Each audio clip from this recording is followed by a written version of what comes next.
क्या कभी सोचा है कि धरती के अंदर इतनी गर्मी है कि उसकी 6000 डिग्री सेल्सियस तक की चट्टान को वैज्ञानिक सिर्फ माइक्रोवेव से गैस में बदल सकते हैं? आज हम आपको दिखाएंगे कोला सुपर डीप बोरहोल का रहस्य और एक क्रांतिकारी ड्रिलिंग तकनीक जो पूरी दुनिया बदल सकती है।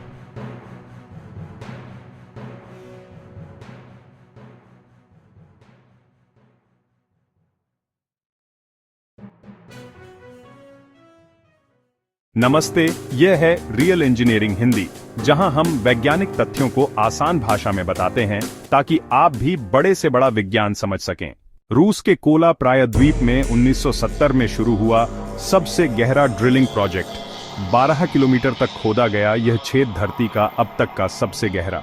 इसे पूरी दुनिया में वैज्ञानिक बड़ी जिज्ञासा से देखते रहे।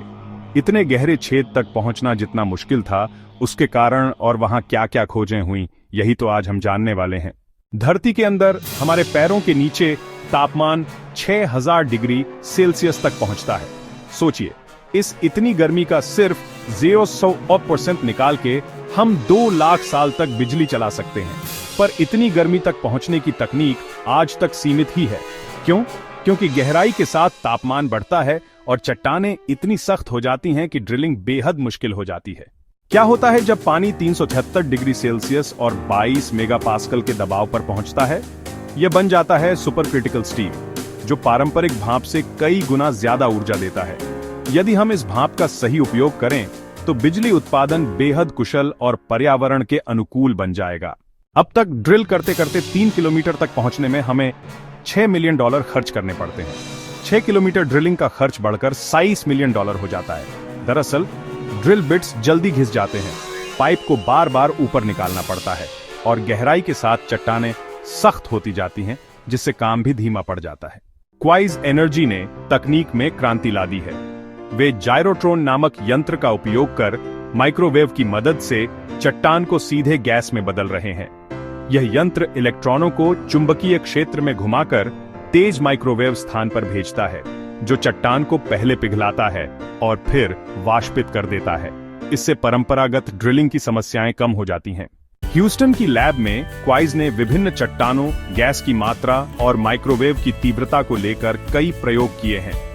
अब उनका अगला बड़ा कदम टेक्सास के मार्बल फॉल्स में फील्ड टेस्ट शुरू करना है, जहां असली परिस्थितियों में उनकी तकनीक की परीक्षा होगी। पूंजी खर्च लगभग $19 मिलियन का अनुमान है, जिसमें जायरोट्रॉन, वेवगाइड पाइप, ड्रिल रिग और कंप्रेशर्स शामिल हैं। सिर्फ ड्रिलिंग की बिजली खर्च करीब $75,000 प्रति किलोमीटर होगी। तुलना में विंड पावर की कीमत लगभग $30 प्रति मेगावाट घंटे है, जो अभी भी सस्ती है, पर यह तकनीक और विकास के साथ और किफायती हो सकती है। सबसे बड़ी चुनौती है पानी का असर। यदि ड्रिलिंग छेद में पानी भर जाता है तो जायरोट्रॉन की ऊर्जा पानी को उबालने में चली जाएगी, जिससे ड्रिलिंग धीमी और महंगी हो जाएगी। क्वाइज ने कुछ समाधान सुझाए हैं, लेकिन असली जवाब फील्ड टेस्ट ही देगा। अगर यह तकनीक सफल हुई तो भूतापीय ऊर्जा का नया युग शुरू होगा। हम पुराने बिजली घरों के पास ही गहरे छेद खोदकर सुपर क्रिटिकल स्टीम लेकर सस्ती और स्वच्छ बिजली बना सकेंगे। यह धरती पर ऊर्जा का एक नया क्रांतिकारी तरीका हो सकता है। आपको इस वीडियो का कौन सा हिस्सा सबसे ज्यादा रोमांचक लगा? नीचे कमेंट करके जरूर बताएं। वीडियो पसंद आए तो लाइक करें, चैनल सब्सक्राइब करें और बेल आइकॉन दबाना न भूलें। वीडियो प्रस्तुत है ऑनशेप CAD के सहयोग से। ये एक ऑनलाइन CAD टूल है जिसे आप ब्राउजर में ही खोल सकते हैं। इसका मुफ्त ट्रायल डिस्क्रिप्शन में लिंक पर उपलब्ध है। रियल इंजीनियरिंग हिंदी के साथ जुड़े रहे, जहां हम विज्ञान और तकनीक की हर नई खोज को आपकी भाषा में समझाते हैं। धन्यवाद।